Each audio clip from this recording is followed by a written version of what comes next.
दोहरा। श्री गुरु पग हैं शांत सर, मन मिर्ग तिसह मिलाए। कहूँ कथा बर भावनी, जथा मोर मत आय। वाहिगुरु जी का खालसा, वाहिगुरु जी की फतेह। ਧੰਨ ਧੰਨ ਸਾਹਿਬ ਸ੍ਰੀ ਗੁਰੂ ਗ੍ਰੰਥ ਸਾਹਿਬ ਮਹਾਰਾਜ ਦੀ ਪਾਵਨ ਪਵਿੱਤਰ ਹਜ਼ੂਰੀ ਵਿੱਚ ਸਜੀ ਹੋਈ ਗੁਰੂ ਰੂਪ ਗੁਰੂ ਖਾਲਸਾ ਸਾਧ ਸੰਗਤ ਜੀ। ਧੰਨ ਧੰਨ ਸਤਿਗੁਰੂ ਗੁਰੂ ਨਾਨਕ ਦੇਵ ਸਾਹਿਬ ਜੀ ਮਹਾਰਾਜ। ਸੋ ਅੱਜ ਕੱਲ੍ਹ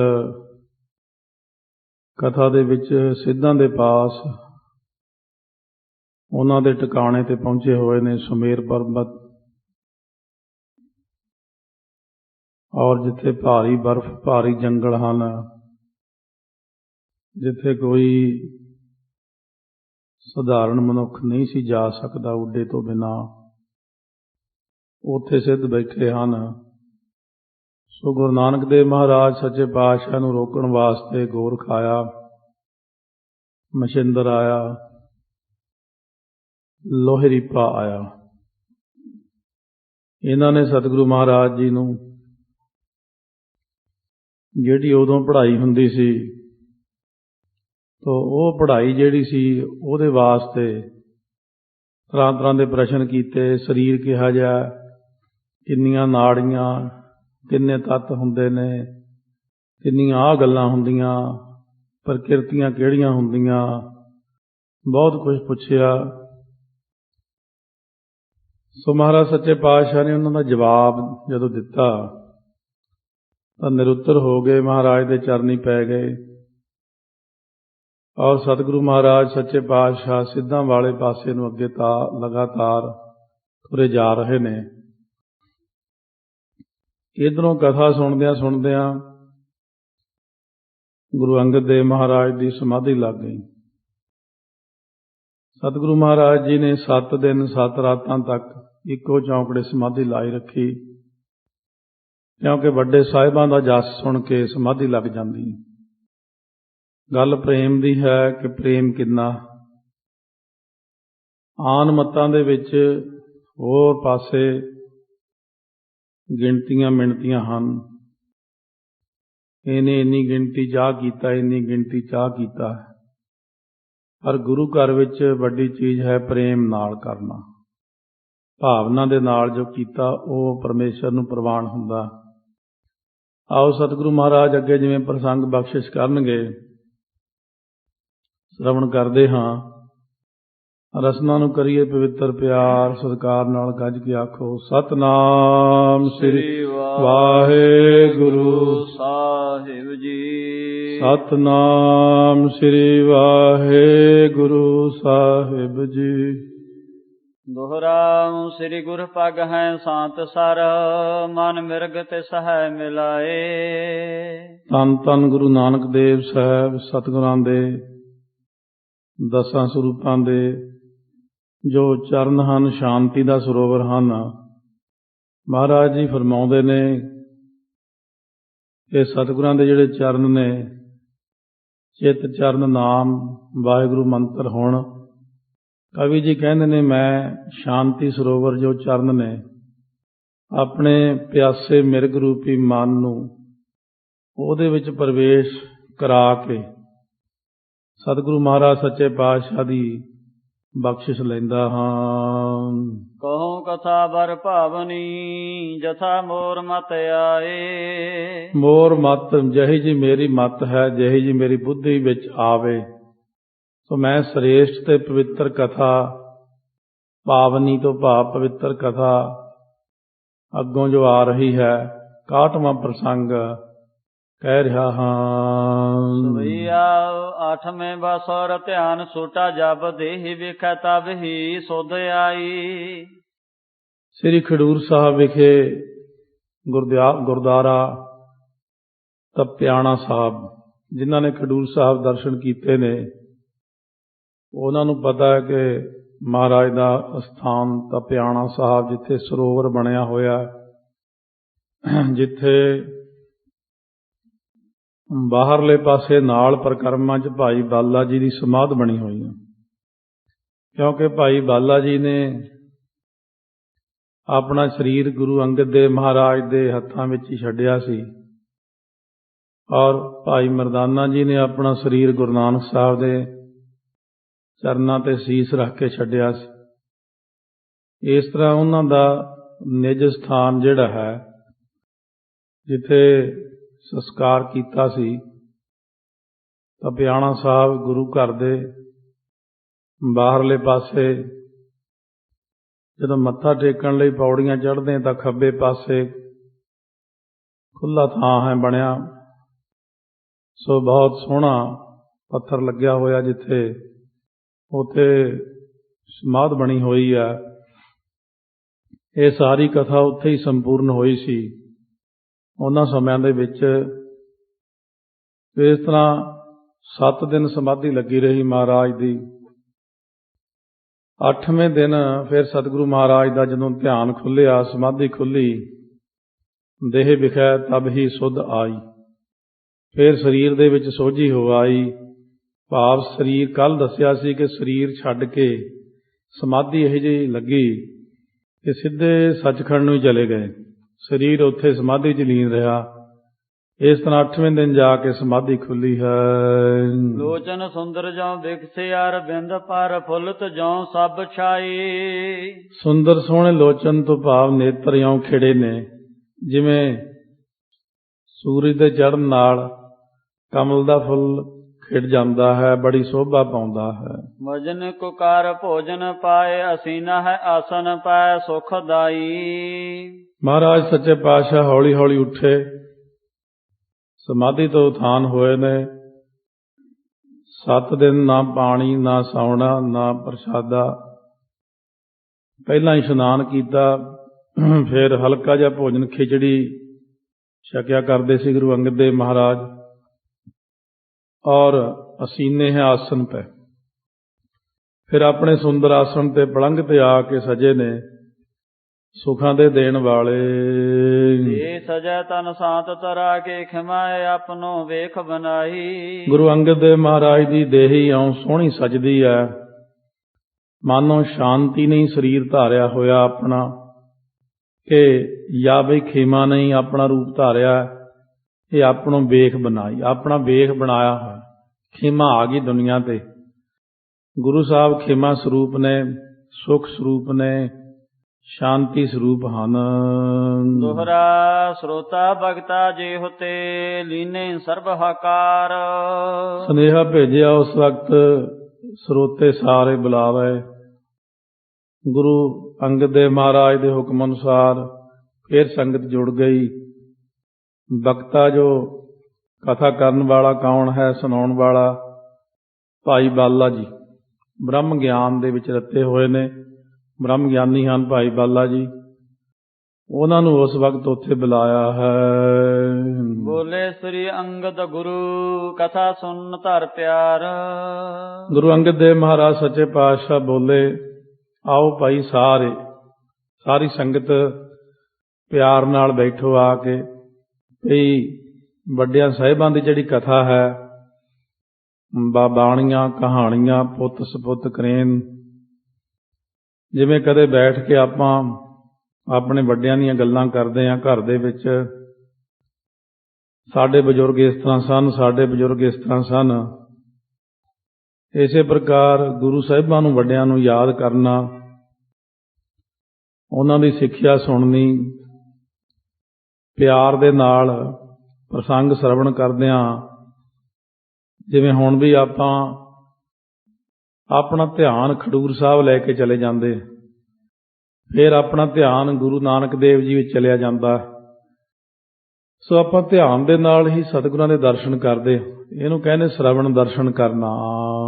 ਕਵਿਤਾ ਐਸੇ ਗੁਰੂ ਭਾਖੀ ਬਾਲਾ ਕਹੋ ਅਬ ਸਾਖੀ ਇਹ ਹੋਈ ਹੈ ਹਦੂਰ ਤੇਰੇ ਸਭੈ ਸੋ ਕਹੀ ਜੀਏ। ਇਉਂ ਸਤਿਗੁਰੂ ਮਹਾਰਾਜ ਸੱਚੇ ਪਾਤਸ਼ਾਹ ਜਦੋਂ ਆ ਕੇ ਸਜੇ ਨੇ, ਮਹਾਰਾਜ ਕਹਿਣ ਲੱਗੇ, ਭਾਈ ਬਾਲਾ ਜੀ ਹੁਣ ਸੁਣਾਓ ਅੱਗੇ, ਜੋ ਤੇਰੇ ਹੁੰਦਿਆਂ ਹੋਇਆਂ ਹੋਈ ਹੈ ਗੱਲ ਸਾਰੀ ਇਹ, ਕਿ ਕਿਸ ਪ੍ਰਕਾਰ ਮਹਾਰਾਜ ਨੇ ਸਿੱਧਾਂ ਦੇ ਨਾਲ ਚਰਚਾ ਕੀਤੀ ਹੈ। ਹੁਣ ਦੱਸੋ। ਸੁਦਾ ਇਤਿਹਾਸ ਗੁਰ ਆਵਾਂ ਤੁਝ ਪਾਸ, ਸਭ ਔਰ ਕੋ ਸੁਨਾਏ ਨਾ ਅਗਾਏ ਨਿਤ ਪੀਜੀਏ। ਇਹ ਜਿਹੜਾ ਗੁਰੂ ਕਾ ਇਤਿਹਾਸ ਹੈ ਭਾਈ ਬਾਲਾ, ਇਹ ਅੰਮ੍ਰਿਤ ਰੂਪ ਹੈ। ਗੁਰੂ ਦਾ ਇਤਿਹਾਸ ਇੰਨਾ ਸੋਹਣਾ ਹੈ, ਇਹ ਤੇਰੇ ਕੋਲੋਂ ਹੀ ਕਹਿ ਹੁੰਦਾ, ਕਿਉਂਕਿ ਤੂੰ ਨਾਲ ਰਿਹਾ।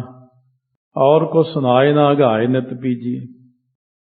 ਸੋ ਹੋਰ ਕੋਈ ਸੁਣਾ ਨਹੀਂ ਸਕਦਾ ਤੁਹਾਡੇ ਤੋਂ ਬਿਨਾਂ। ਅਸੀਂ ਇਤਿਹਾਸ ਸਰਵਣ ਕਰਦੇ ਹਾਂ, ਸਾਡੇ ਪਿਆਰੇ ਦੇ ਬਚਨ ਸੁਣਦੇ ਹਾਂ, ਕਿਉਂਕਿ ਗੁਰੂ ਅੰਗਦ ਦੇਵ ਜੀ ਨੇ ਸਾਰੀ ਜ਼ਿੰਦਗੀ ਸੇਵਾ ਕੀਤੀ ਮਹਾਰਾਜ ਦੀ, ਗੁਰੂ ਨਾਨਕ ਸਾਹਿਬ ਦੀ ਨਾਲ ਰਹੇ ਨੇ, ਪਰਖਾਂ ਹੋਈਆਂ ਨੇ, ਬਖਸ਼ਿਸ਼ ਹੋਈ ਹੈ। ਇਸ ਕਰਕੇ ਇੰਨਾ ਲਗਾਓ ਹੁੰਦਾ। ਕੁਦਰਤੀ ਹੁੰਦਾ, ਜਿਵੇਂ ਆਪਾਂ ਨੂੰ ਸੰਸਾਰੀ ਉਦਾਹਰਣ ਲੈ ਲੈਂਦੇ ਆਪਾਂ। ਜਿਵੇਂ ਕੋਈ ਕਹੇ ਕਿ ਫਲਾਣੇ ਥਾਂ 2 ਬੰਦੇ ਚੜ੍ਹਾਈ ਕਰ ਗਏ, ਚਲੋ ਕੋਈ ਗੱਲ ਨਹੀਂ, ਇਹ ਹੁੰਦਾ ਹੀ ਰਹਿੰਦਾ। ਪਰ ਜਦੋਂ ਆਪਾਂ ਕਿਸੇ ਬੰਦੇ ਦੇ ਨਾਲ ਰਹੇ ਹੋਈਏ ਕਾਫੀ ਸਾਲਾਂ ਤੱਕ, ਕੋਈ ਕਹੇ ਕਿ ਵੀ ਉਹ ਅਚਾਨਕ ਡੈਥ ਹੋ ਗਈ ਵਿਚਾਰੇ ਦੀ, ਕਿੰਨੇ ਦਿਨ ਆਪਣਾ ਮੂਡ ਖਰਾਬ ਰਹਿੰਦਾ, ਯਾਦ ਆਉਂਦਾ ਵੀ ਇਸ ਤਰ੍ਹਾਂ ਦਾ ਹੁੰਦਾ ਸੀ, ਉਹ ਇਸ ਤਰ੍ਹਾਂ ਦਾ ਹੁੰਦਾ ਸੀ। ਇੱਕ ਇਹ ਆਮ ਜੀ ਗੱਲ ਹੈ ਵੀ ਜਿਨ੍ਹਾਂ ਦੇ ਨਾਲ ਰਹੇ ਹੋਈਏ ਉਹਨਾਂ ਦੀ ਗੱਲ ਕਰਨੀ। ਔਰ ਇਸੇ ਪ੍ਰਕਾਰ ਜੇ ਕੋਈ ਕਿਸੇ ਪੂਰਨ ਬ੍ਰਹਮ ਗਿਆਨੀ ਦੇ ਨਾਲ ਸਤਸੰਗੀ ਰਿਹਾ ਹੋਵੇ, ਉਹਦੀ ਗੱਲ ਸੁਣਾਈਏ, ਬੜੀ ਚੰਗੀ ਲੱਗਦੀ। ਭਾਵੇਂ ਆਪਾਂ ਗੁਰੂ ਸਾਹਿਬਾਂ ਦੇ ਨਾਲ ਉਦੋਂ ਨਹੀਂ ਰਹੇ ਵੀ ਹੋਵਾਂਗੇ ਤਾਂ ਆਪਾਂ ਨੂੰ ਕੋਈ ਯਾਦ ਨਹੀਂ ਵੀ ਆਪਾਂ ਕਿਹੜੀ ਜੂਨੀ 'ਚ ਹੋਣੇ ਆ, ਜਾਂ ਕਦੇ ਇੱਕ ਅੱਧੀ ਵਾਰ ਦਰਸ਼ਨ ਕੀਤੇ ਹੋਣਗੇ।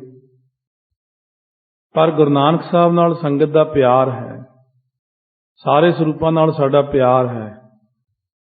ਕਿਉਂਕਿ ਕੋਈ ਬੰਦਾ ਹੋਰ ਕੋਈ ਗੱਲ ਸੁਣਾਵੇ ਗੁਰਬਾਣੀ ਤੋਂ ਬਿਨਾਂ, ਸਵੇਰ ਦੀ ਕਥਾ 'ਚ ਗੁਰਬਾਣੀ ਦੀ ਕਥਾ, ਸ਼ਾਮ ਨੂੰ ਇਤਿਹਾਸ ਦੀ ਕਥਾ, ਇਹ ਸਾਡਾ ਗੁਰੂ ਕੀ ਕਥਾ ਜਿਹੜੀ ਹੈ ਇਹ ਐਂਡ ਹੈ। ਇਸ ਤੋਂ ਬਾਅਦ ਹੋਰ ਕੋਈ ਕੁਛ ਨਹੀਂ ਸੁਣਾ ਸਕਦਾ। ਗੁਰੂ ਨਾਨਕ ਸਾਹਿਬ ਦੀ ਬਾਣੀ ਦੀ ਕਥਾ, ਫਿਰ ਗੁਰੂ ਕੇ ਇਤਿਹਾਸ ਦੀ ਕਥਾ ਕਿਤਨੀ ਸੁੰਦਰ ਹੈ, ਜਿਹਨੂੰ ਸੁਣਨ ਤੋਂ ਬਾਅਦ ਸਾਡੇ ਮਨ ਦੇ ਅੰਦਰ ਗੁਰਾਂ ਪ੍ਰਤੀ ਭਾਵਨਾ ਵੱਧਦੀ ਹੈ।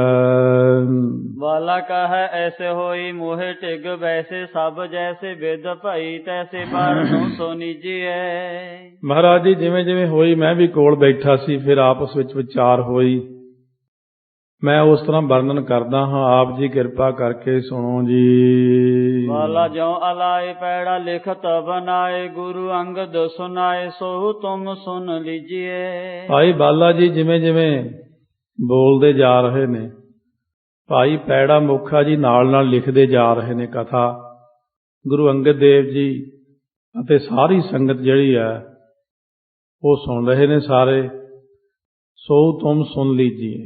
ਭਾਈ ਬਾਲਾ ਜੀ ਕਹਿੰਦੇ ਉਹ ਅੱਗੇ ਸਾਰੀ ਸੁਣ ਲਓ। ਦੋਹਰਾ ਲੋਹਰੀ ਪਾ ਹਰਖਿਓ ਬਹੁਤ, ਜਾਨੋ ਸਫਲ ਸਰੀਰ। ਭਾਈ ਬਾਲਾ ਜੀ ਫਰਮਾ ਰਹੇ ਨੇ ਸੰਧੂ ਗੋਤ ਵਾਲੇ, ਲੋਹਰੀਪਾ ਜਿਹੜਾ ਸਿੱਧ ਹੋਇਆ ਹੈ ਉਹ ਹਰਖਿਓ ਬਹੁਤ ਬਹੁਤ ਖੁਸ਼ ਹੋਇਆ। ਉਹਨੇ ਆਪਣਾ ਸਰੀਰ ਸਫਲਾ ਜਾਣਿਆ ਕਿ ਇੰਨਾ ਗਿਆਨ ਮਹਾਰਾਜ ਨੇ ਦਿੱਤਾ ਸੀ ਉਹਨੂੰ। ਜਿਨ੍ਹਾਂ ਨੇ ਕੱਲ੍ਹ ਦੀ ਕਥਾ ਸੁਣੀ ਹੈ, ਪਰਸੋਂ ਸ਼ਾਮ ਦੀ ਸੁਣੀ ਹੈ, ਬੇਨਤੀ ਕਰਾਂਗੇ ਕਿ ਇੰਟਰਨੈਟ 'ਤੇ ਕਥਾ ਸੁਣੋ, ਰੇਡੀਓ ਹਮਸਫਰ 'ਤੇ ਆਉਂਦੀ ਉਹ 'ਤੇ ਸੁਣ ਲਓ, ਜਾਂ ਫਿਰ ਗੀਤ ਸੰਗੀਤ 'ਤੇ ਸ਼ਰਵਣ, ਕਿਤੇ ਵੀ ਹੋਵੋ ਇੰਟਰਨੈਟ ਦੇ ਰਾਹੀਂ ਸ਼ਰਵਣ ਕਰੋ ਆਪ। ਇਹ ਜਿੰਨਾ ਗਿਆਨ ਮਹਾਰਾਜ ਬਖਸ਼ਿਸ਼ ਕਰਦੇ ਨੇ, ਇਹਨਾਂ ਚੀਜ਼ਾਂ ਦਾ ਗਿਆਨ ਸੋ ਮਹਾਰਾਜ ਦੀ ਕਿਰਪਾ ਨਾਲ ਆਪਾਂ ਨੂੰ ਮਿਲ ਰਿਹਾ ਹੈ। ਐਸਾ ਖਜ਼ਾਨਾ ਛੱਡਣਾ ਨਹੀਂ ਚਾਹੀਦਾ, ਬਹੁਤ ਗਿਆਨ ਹੈ।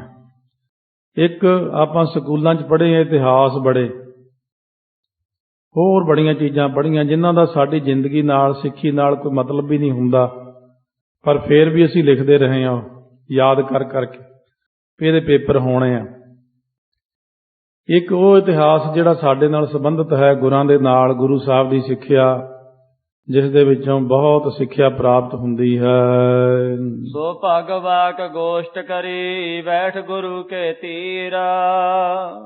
ਕਹਿੰਦੇ ਮੈਂ ਸ੍ਰੇਸ਼ਟ ਭਾਗਾਂ ਵਾਲਾ ਕਿ ਮੈਂ ਗੁਰੂ ਸਾਹਿਬ ਦੇ ਕੋਲ ਬੈਠ ਕੇ ਉਹਨਾਂ ਦੇ ਨਾਲ ਗੋਸ਼ਟ ਹੀ ਕੀਤੀ ਹੈ। ਮਤਲਬ ਕਿ ਹੈ ਇਹ ਸਾਰੀ ਸਿੱਧ ਗੋਸ਼ਟ, ਸਿੱਧਾਂ ਦੀ ਬਾਣੀ।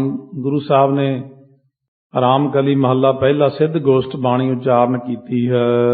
ਸਵਈਆ ਹੋਏ ਵਿਦਾ ਪੁਨ ਗੋਰਖ ਕੇਟ ਗਜਾਏ ਆਦੇਸ ਆਦੇਸ਼ ਕਰੀ। ਫਿਰ ਇਹ ਸਿੱਧ ਹੈ ਲੋਹਰੀਪਾ, ਇਹਦਾ ਨਾਮ ਸਿੱਧ ਗੋਸ਼ਟ ਬਾਣੀ ਵਿੱਚ ਆਉਂਦਾ। ਉਹਨੇ ਜਾ ਕਰਕੇ ਆਦੇਸ਼ ਕਰੀ। ਉਹਨੇ ਆਦੇਸ਼ ਹੁੰਦਾ ਨਮਸਕਾਰ ਕੀਤੀ ਹੈ। ਇਹ ਸਿੱਧ ਗੋਸ਼ਟ ਦੀ ਕਥਾ ਸੰਗਤ ਵਿੱਚ ਨਹੀਂ ਸੀ ਹੋਈ, ਉੱਦਾਂ ਇੰਟਰਨੈਟ ਤੇ ਭਰੀ ਹੋਈ ਆਪਣੀ, ਜੋ ਪਿਛਲੀ 12 ਸੀੜੀਆਂ ਤੋਂ ਵੀ ਵੱਖਰੀ ਹੈ। ਇਹ ਸਿੱਧ ਗੋਸ਼ਟ ਕਥਾ ਉਹਦੇ ਤੋਂ ਕੱਢ ਸਕਦੇ ਹਾਂ ਆਪਾਂ। ਸੋ ਇਹਦੀਆਂ ਵੀ ਬਣਾ ਲਵਾਂਗੇ ਸੀੜੀਆਂ ਜੇ ਵੰਡਣੀਆਂ ਹੋਣਗੀਆਂ। ਇਹ ਕਥਾ ਇੰਗਲੈਂਡ ਅੰਮ੍ਰਿਤ ਬਾਣੀ ਰੇਡੀਓ ਤੇ ਆਈ ਸੀ, ਉੱਥੇ ਹੀ ਕੀਤੀ ਸੀ ਸਾਰੀ ਸਿੱਧ ਗੋਸ਼ਟ ਦੀ ਕਥਾ। ਸੋ ਇਸ ਤਰ੍ਹਾਂ ਸਿੱਧ ਗੋਸ਼ਟ ਆਪਾਂ ਨੂੰ ਸੁਣਨੀ ਚਾਹੀਦੀ, ਬੜੀ ਡੂੰਘੀ ਕਥਾ ਹੈ ਉਹ। ਤਾਂ ਜਦੋਂ ਇੱਥੇ ਲੜੀਵਾਰ ਆਵੇਗੀ ਹਲੇ ਤਾਂ ਬਹੁਤ ਦੇਰ ਲੱਗੇਗੀ ਰਾਮਕਲੀ ਰਾਗ ਨੂੰ, ਪਰ ਇੱਥੇ ਜੋ ਜੋ ਹੋਇਆ ਹੈ ਕਾਫੀ ਕੁਛ ਕਵੀ ਨੇ ਦੱਸ ਦੇਣਾ, ਕਿਉਂ ਵਿਚਾਰਾਂ ਸਾਂਝੀਆਂ। ਇਹ ਸਾਰੇ ਕੁਐਸਚਨ ਕੀਤੇ ਨੇ ਉਹਨਾਂ ਨੇ, ਪ੍ਰਸ਼ਨ ਕੀਤੇ ਨੇ। ਮਨ ਕਿੱਥੇ ਰਹਿੰਦਾ, ਮਨ ਇਹ ਕਿੱਥੇ ਟਿਕਾਣਾ ਹੈ, ਜਦੋਂ ਸਰੀਰ ਨਹੀਂ ਸੀ ਹੁੰਦਾ ਫਿਰ ਮਨ ਕਿੱਥੇ ਹੁੰਦਾ ਸੀ। ਸੋ ਇਹੋ ਜਿਹੇ ਪ੍ਰਸ਼ਨ ਕੀਤੇ ਨੇ ਜਿਹੜਾ ਕੋਈ ਸੋਚ ਵੀ ਨਹੀਂ ਸਕਦਾ, ਕਿਉਂਕਿ ਉੱਚੇ ਨੇ ਸਾਰੇ, ਉੱਚੇ ਬੰਦਿਆਂ ਦੇ ਉੱਚੇ ਪ੍ਰਸ਼ਨ ਹੁੰਦੇ ਨੇ। ਛੋਟਾ ਬੰਦਾ ਛੋਟੀ ਗੱਲ ਕਰਦਾ। ਸਿੱਧਾਂ ਦੀ ਵੀ ਕਾਫੀ ਕਮਾਈ ਸੀ, ਇਸ ਕਰਕੇ ਉਹਨਾਂ ਨੇ ਬੜੇ ਵੱਡੇ ਪ੍ਰਸ਼ਨ ਕੀਤੇ ਹਨ। ਪੂਰਨ ਪਾਵਤਾਰ ਸਹੀ ਪਾਵਤਾਰਨ ਕੋ ਪਗ ਧੂਰ ਤਰੀ। ਇਹਨਾਂ ਦਾ ਅਵਤਾਰ ਬਿਲਕੁਲ ਸਹੀ ਹੋਇਆ, ਪੂਰਨ ਅਵਤਾਰ ਹੈ। ਇਹਨਾਂ ਦੀ ਜਿਹੜੀ ਚਰਨ ਧੂੜੀ ਹੈ ਗੁਰੂ ਨਾਨਕ ਸਾਹਿਬ ਦੀ, ਉਹ ਸਾਡੇ ਲਈ ਬੇੜੀ ਰੂਪ ਹੈ। ਭਾਵ ਜਿਵੇਂ ਕਿਸ਼ਤੀ ਹੁੰਦੀ ਹੈ ਸੰਸਾਰ ਸਾਗਰ ਤੋਂ ਤਰਨ ਲਈ। ਕੋਏ ਨਾ ਤਾਹੇ ਸਮਾਨ ਲਖਾ ਕਿਤ ਜਾ ਮਿਲ ਮਦ ਕੋ ਵੱਧ ਟਰੀ। ਇਹਨਾਂ ਦੇ ਸਮਾਨ ਹੋਰ ਮੈਂ ਨਹੀਂ ਕੋਈ ਦੇਖਿਆ। ਕਿਤ ਜਾਂ ਮਲ ਮਿਲ ਮਦ ਕਬੁੱਧ ਟਰੀ। ਜਿਨ੍ਹਾਂ ਗੁਰੂ ਨਾਨਕ ਦੇਵ ਮਹਾਰਾਜ ਸੱਚੇ ਪਾਤਸ਼ਾਹ ਨੂੰ ਮਿਲ ਕੇ ਮੇਰੇ ਅੰਦਰ ਜਿਹੜੀ ਉਹ ਚੀਜ਼ ਸੀ ਸਾਫ਼ ਨਹੀਂ ਸੀ ਹੋਈ ਹੁਣ ਤੱਕ, ਅੰਦਰਲੀ ਖੋਟੀ ਮੱਤ, ਉਹ ਗੁਰੂ ਨਾਨਕ ਸਾਹਿਬ ਨਾਲ ਮਿਲ ਕੇ ਮੇਰੀ ਬੁੱਧੀ ਜਿਹੜੀ ਮਲੀਨ ਸੀ ਸਵੱਛ ਹੋ ਗਈ ਹੈ। ਕੌਣ ਹੈ ਜੀਤਨ ਕੋ ਸਮਰੱਥ ਸੁਨੇ ਪੁਨ ਗੋਰਖ ਜਾਉ ਚਰੀ। ਕੋਈ ਨਹੀਂ ਹੈ ਸਮਰੱਥ ਜਿੱਤਣ ਨੂੰ, ਸੁਨੇ ਪੁਨ ਗੋਰਖ ਜਾਉ ਉਚਰੀ। ਗੋਰਖ ਜੀ ਨੇ ਸੁਣਿਆ ਵੀ ਮੈਂ ਹਾਰ ਕੇ ਆ ਗਿਆ, ਮਸ਼ਿੰਦਰ ਵੀ ਹਾਰ ਕੇ ਆ ਗਿਆ, ਲੋਹਰੀਪਾ ਵੀ ਹਾਰ ਕੇ ਆ ਗਿਆ ਉਹਨਾਂ ਤੋਂ। ਇਸ ਕਰਕੇ ਉਹਨਾਂ ਦੇ ਬਰਾਬਰ ਲੱਗਦਾ ਕੋਈ ਹੋਈ ਬੰਦਾ ਹੈ ਨਹੀਂ, ਪਰ ਫੇਰ ਵੀ ਕੋਸ਼ਿਸ਼ ਕਰਦੇ ਹਾਂ। ਕਵਿਤਾ ਵੈਸ ਢਿਗ ਆਏ ਮੁਖ ਤੂਸਨ ਕਰਿਏ ਨਹ ਔਰ ਕੋ ਸੁਨੀਏ ਜੇਉ ਕਰ ਅਭਿਮਾਨ ਕੋ। ਬੈਠ ਕੇ ਨੇੜੇ ਬੈਠ ਕੇ ਆਈਏ, ਆਓ ਮੁੱਖ ਦੇ ਵਿੱਚੋਂ ਚੁੱਪ ਰਹੋ, ਨਾ ਹੀ ਹੋਰ ਕੁਝ ਸੁਣੋ। ਜਿਉ ਕਰੈ ਅਭਿਮਾਨ ਕੋ, ਜਿਹੜਾ ਅਭਿਮਾਨ ਨੂੰ ਕਰਦਾ ਹੈ। ਬਾਦ ਕੋ ਕਰਾਏ ਜਬ ਮਾਨ ਮਿਟ ਜਾਏ ਤਬ ਜਨ ਤੋ ਸੋ ਨਹੀਂ ਅਬ ਹਮਰੇ ਸਮਾਨ ਕੋ। ਹੁਣ ਬਾਦ ਜਿਹੜਾ ਹੁੰਦਾ ਝਗੜਾ, ਬਾਦ ਕੋ ਕਰਾਏ ਜਬ ਮਾਨ ਮਿਟ ਜਾਏ, ਜਦੋਂ ਉਹ ਕਰਨਗੇ ਬਾਦ ਵਿਵਾਦ ਸਾਡੇ ਨਾਲ, ਫਿਰ ਹੌਲੀ ਹੌਲੀ ਮਨ ਦਾ ਮਾਣ ਮਿਟ ਜਾਵੇਗਾ ਕਿ ਜਾਨ ਸੋ ਨਹੀਂ ਅਬ ਹਮਰੇ ਸਮਾਨ ਕੋ। ਜਾਣਨਗੇ ਵੀ ਸਾਡੇ ਬਰਾਬਰ ਹੋਰ ਕੋਈ ਨਹੀਂ ਹੈ। ਇਸ ਤਰ੍ਹਾਂ ਗੋਰਖ ਅਲਾਏ ਸਦਲੀਨੇ ਹੈ ਬੁਲਾਏ ਸਭ ਵੈਸੇ ਆਏ ਆਏ ਕੈ ਆਦੇਸ਼ ਮਹਾਨ ਕੋ। ਗੋਰਖ ਜੀ ਨੇ ਸਾਰੇ ਸਿੱਧਾਂ ਨੂੰ ਬੁਲਾ ਲਿਆ ਆਪਣੇ ਕੋਲੇ, ਆ ਜਾਓ ਬਈ ਸਾਰਿਆਂ ਨੂੰ ਬੁਲਾ ਕੇ ਲਿਆਓ। ਜਿਹੜੇ ਪਹਾੜਾਂ ਦੀਆਂ ਗੁਫਾਵਾਂ ਵਿੱਚ ਸਮਾਧੀਆਂ ਲਾ ਲਾ ਕੇ ਬੈਠੇ ਸੀ ਉਹਨਾਂ ਨੂੰ ਸਾਰਿਆਂ ਨੂੰ ਬੁਲਾਇਆ। ਸਾਰੇ ਆਦੇਸ਼ ਕਰਦੇ ਨੇ, ਨਮਸਕਾਰ ਹੈ ਕਰਦੇ ਹੋਏ ਕੋਲ ਬੈਠਦੇ ਜਾ ਰਹੇ ਨੇ। ਗੋਰਖ ਆਚਾਰੀ ਤੁਮ ਸਿੱਧ ਕਲਾ ਧਾਰੀ ਕਉ ਜੀਤੈ ਬਾਦਕਾਰੀ ਜਾਏ ਨਾਨਕ ਸੁਜਾਨ ਕੋ। ਜਦੋਂ ਸਾਰੇ ਸਿੱਧ ਬੈਠ ਗਏ, 84 ਸਿੱਧ ਵੱਡੇ ਨੇ, ਬਾਕੀ ਛੋਟੇ ਛੋਟੇ ਤਾਂ ਕੋਈ ਗਿਣਤੀ ਨਹੀਂ ਹੈ। 500-400 ਸਿੱਧ ਆ ਕੇ ਜਦੋਂ ਇਕੱਠਾ ਹੋਇਆ, ਗੋਰਖ ਜੀ ਨੇ ਸਾਰਿਆਂ ਨੂੰ ਕਿਹਾ ਤੁਸੀਂ ਸਾਰੇ ਸਿੱਧ ਬੜੀ ਸ਼ਕਤੀ ਵਾਲੇ ਹੋ, ਜਾਓ ਤੁਹਾਡੇ ਚੋਂ ਕੋਈ ਜਾਣਾ ਜੋ ਬਾਦਕਾਰੀ ਤੋਂ ਭਾਵ ਝਗੜਾਲੂ, ਮਹਾਰਾਜ ਨੂੰ ਝਗੜਾਲੂ ਹੀ ਦੱਸਦੇ ਨੇ। ਕਹਿੰਦੇ ਜਿਹੜੇ ਝਗੜਾਲੂ ਨੇ ਆਏ ਨੇ ਨਾ ਉੱਥੇ ਬਹੁਤ ਜ਼ਿਆਦਾ ਬਾਦ ਵਿਵਾਦ ਕਰਦੇ ਨੇ, ਉਹਨਾਂ ਨੂੰ ਜਾ ਕੇ ਕੋਈ ਜਾਣਾ ਜਿੱਤ ਕੇ ਦਿਖਾਓ। ਸਵਈਆ ਜਉ ਸੁਨ ਪਗਰ ਨਾਥ ਉਠਿਆ, ਮੁਝੇ ਐਸ ਦੇਹ ਬਲੋਕ ਹੋ ਜਾਈ। ਹੁਣ ਇਹ ਸਿੱਧ ਉੱਠਿਆ ਚੌਥਾ, ਇਹਦਾ ਨਾਮ ਭੰਗਰਨਾਥ ਹੈ। ਕਹਿਣ ਲੱਗਿਆ ਗੋਰਖ ਜੀ ਨੂੰ ਮੈਨੂੰ ਆਗਿਆ ਦਿਓ, ਮੈਂ ਜਾ ਕੇ ਦੇਖਦਾ ਉਹ ਕਹੇ ਜੇ ਹਨ। ਤੋ ਸਮਰਥ ਅਰੈ ਹਮਰੇ ਸੰਗ, ਜਾਂ ਕਲ ਕਲ ਕਾਲ ਨਾ ਦੇਤ ਦਿਖਾਈ। ਕਿਹੜਾ ਸਮਰੱਥ ਹੈ ਜਿਹੜੇ ਸਾਡੇ ਮੂਹਰੇ ਅੜ ਸਕਦਾ? ਕਲਯੁਗ ਦੇ ਵਿੱਚ ਮੈਨੂੰ ਤਾਂ ਕੋਈ ਦਿਖਦਾ ਨਹੀਂ ਸਾਡੇ ਨਾਲ ਕੋਈ ਅੜ ਸਕੇ, ਸਾਡੇ ਬਰਾਬਰ ਨਹੀਂ ਕੋਈ ਜਾ ਸਕਦਾ। ਇਹ ਜਿਹੜਾ ਹੰਕਾਰ ਹੈ ਇਹੀ ਰੱਬ ਨੂੰ ਨਹੀਂ ਪਾਉਂਦਾ। ਬਸ ਜਿਹੜਾ ਇਉਂ ਕਹਿ ਦੇ ਕਿ ਮੈਂ ਬਸ ਮੇਰੇ ਬਰਾਬਰ ਹੋਰ ਕੋਈ ਨਹੀਂ, ਉੱਥੇ ਹੀ ਉਹਦਾ ਕੰਮ ਖਰਾਬ ਹੋ ਜਾਂਦਾ। ਇਹ ਮਨ ਦੇ ਅੰਦਰ ਬਸ ਇਹੀ ਲੈ ਕੇ ਪਹਾੜਾਂ 'ਚ ਜਾ ਕੇ ਬੈਠੇ ਹੋਏ ਨੇ ਕਿ ਸਾਡੇ ਵਰਗਾ ਹੋਰ ਕੋਈ ਨਹੀਂ, ਸਾਰੀ ਦੁਨੀਆ ਸਾਡੇ ਚਰਨਾਂ ਪਰ ਝੁਕਦੀ ਹੈ। ਕਹਿ ਤੋ ਹਟਾਏ ਕੈ ਪਾਸੇ ਪਠਾਏ ਹਾਂ, ਨਾਤਰ ਆਨੇ ਗੋ ਪਾਏ ਲਗਾਈ। ਜਾਂ ਤਾਂ ਕਹਿੰਦਾ ਮੈਂ ਬਸ ਉਠਾ ਕੇ ਭਜਾ ਦਿਆਂਗਾ ਉੱਥੋਂ ਚਰਚਾ ਕਰਕੇ, ਨਹੀਂ ਤਾਂ ਮੇਰੇ ਚਰਨਾਂ ਤੇ ਡਿੱਗ ਪੈਣਗੇ, ਉਹ ਇੱਕੋ ਹੀ ਕੰਮ ਕਰਕੇ ਆਊਂਗਾ। ਸੋ ਭਜਾ ਦੇਣਾ ਜਾਂ ਫਿਰ ਚਰਨਾਂ ਤੇ ਮੇਰੇ ਪੈ ਜਾਣਗੇ, ਉਹ ਮੱਥਾ ਟੇਕਣਗੇ ਮੈਨੂੰ।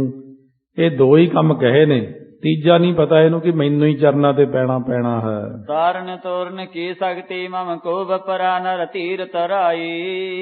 ਹੁਣ ਇਹ ਆਮ ਜਿਹਾ ਵਿਅਕਤੀ ਹੈ, ਮਹਾਰਾਜ ਸੱਚੇ ਪਾਤਸ਼ਾਹ ਲਈ ਇਉਂ ਵਚਨ ਕਰਦੇ ਨੇ ਕਿ ਤਾਰਨ ਤੋਰਨ ਕੀ ਸ਼ਕਤੀ ਮਮ, ਮੇਰੇ 'ਚ ਤਾਰਿਆਂ ਨੂੰ ਤੋੜਨ ਦੀ ਸ਼ਕਤੀ ਹੈ। ਕਹਿੰਦਾ ਇੰਨੀ ਤਾਕਤ ਦਾ ਮਾਲਕ ਹੈ। ਇਹ ਬੱਪਰਾ ਤੁੱਛ ਜਿਹਾ ਬੰਦਾ ਵਿਚਾਰਾ ਮੇਰੇ ਸਾਹਮਣੇ ਧੀਰਜ ਧਰ ਸਕਦਾ ਕਿਤੇ? ਜਾ ਕੇ ਮੈਂ ਜਾਂਦਿਆਂ ਸਾਰੀ ਐਸੀ ਸ਼ਕਤੀ ਐਸੀ ਕਲਾ ਦਿਖਾਉਣੀ ਹੈ ਤੇ ਇਹਨਾਂ ਨੂੰ ਮੈਂ ਭਜਾ ਹੀ ਦੇਣਾ ਹੈ। ਸਵਈਆ ਗੋਰਖ ਆਏ ਸਦੀਤ ਭਇਓ, ਤੁਮ ਜੀਤੋ ਜਾਇ ਕੈ ਬਾਦ ਉਚਾਰੋ। ਗੋਰਖ ਜੀ ਨੇ ਆਗਿਆ ਦੇ ਦਿੱਤੀ, ਅਸ਼ੀਰਵਾਦ ਦਿੱਤਾ, ਜਾਓ ਜਾ ਕੇ ਜਿੱਤ ਲਓ, ਤੁਸੀਂ ਜਿੱਤਣਾ ਹੈ, ਤੁਹਾਡੇ ਵਿੱਚ ਬੜੀ ਤਾਕਤ ਹੈ। ਬੋਲਨ ਮੈਂ ਸਭ ਪੰਥ ਪਰਵੀਨ ਹੋ, ਪੰਥ ਮਾਇਆ ਨੋ ਜੈ ਸੁਨਿਹਾਰੋ। ਕਿਉਂਕਿ ਤੁਸੀਂ ਬੋਲਣ ਵਿੱਚ ਬਹੁਤ ਸਿਆਣੇ ਹੋ, ਤੁਹਾਨੂੰ ਬੜੀਆਂ ਉਗਤੀਆਂ ਜੁਗਤੀਆਂ ਦੀਆਂ ਗੱਲਾਂ ਆਉਂਦੀਆਂ ਨੇ। ਆਪਣੇ ਪੰਥ ਵਿੱਚ ਲਿਆਓ ਉਹਨਾਂ ਨੂੰ। ਆਈ ਪੰਥੀ ਸਗਲ ਜਮਾਤੀ, ਜੋਗੀਆਂ ਦੇ 12 ਪੰਥ ਨੇ, ਉਹਨਾਂ ਵਿੱਚੋਂ ਆਈ ਪੰਥ ਸਾਰਿਆਂ ਨਾਲੋਂ ਇਹਨਾਂ ਦਾ ਵੱਡਾ। ਆਈ ਪੰਥੀ ਆਪਾਂ ਜਪਜੀ ਸਾਹਿਬ 'ਚ ਪੜ੍ਹਦੇ ਵੀ ਹਾਂ। ਕਹਿੰਦੇ ਜਾਓ ਆਪਣੇ ਪੰਥ ਵਿੱਚ ਜਾ ਕੇ ਉਹਨਾਂ ਨੂੰ ਰਲਾ ਲਓ, ਫੇਰ ਤੁਹਾਡੀ ਜੈ ਜੈਕਾਰ ਹੋਵੇਗੀ। ਸ਼੍ਰੋਣ ਪ੍ਰਸੰਸ ਸੁਣੀ ਗਰਬਿਓ ਔਰ ਪੰਗਰ ਤੂਰਨ ਕੀਨ ਪਧਾਰੋ। ਜਦੋਂ ਕੰਨਾਂ ਦੇ ਵਿੱਚ ਪ੍ਰਸ਼ੰਸਾ ਸੁਣੀ ਗੋਰਖ ਤੋਂ, ਉਸ ਵਕਤ ਬੜਾ ਹੰਕਾਰ ਨਾਲ ਭੰਗਰ, ਇਹ ਭੰਗਰਨਾਥ ਜੀ ਦਾ ਨਾਮ ਹੈ, ਛੇਤੀ ਉਸ ਥਾਂ ਦੇ ਉੱਤੇ ਚਲਿਆ ਗਿਆ।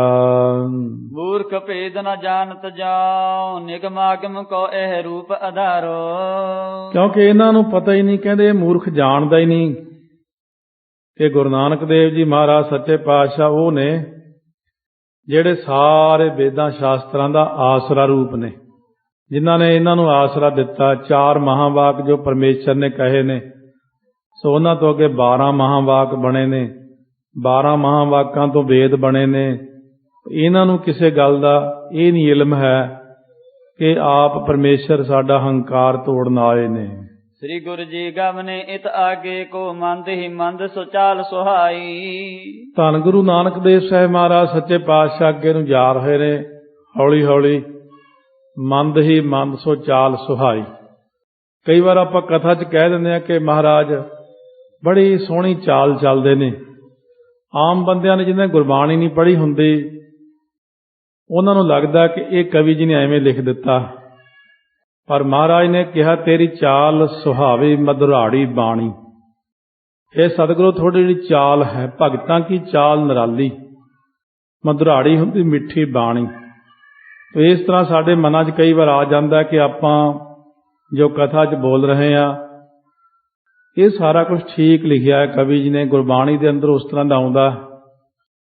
ਤਾਂ ਇਹਨਾਂ ਗੱਲਾਂ ਦਾ ਕਈ ਵਾਰੀ ਜਿਨ੍ਹਾਂ ਨੇ ਸ਼ੁਰੂ ਤੋਂ ਲੈ ਕੇ ਕਦੇ ਕੁਝ ਵੀ ਨਹੀਂ ਸੁਣਿਆ ਨਾ ਦੇਖਿਆ, ਕਈ ਵਾਰ ਉਹਨਾਂ ਦੇ ਮਨ ਦੇ ਅੰਦਰ ਐਸਾ ਸ਼ੰਕਾ ਆ ਜਾਂਦਾ ਕਿ ਇਹ ਮਹਾਰਾਜ ਨੂੰ ਕੀ ਲਿਖ ਦਿੱਤਾ ਕਿ ਮਹਾਰਾਜ ਐਂ ਤੁਰਦੇ ਸੀ, ਐਂ ਤੁਰਦੇ ਸੀ।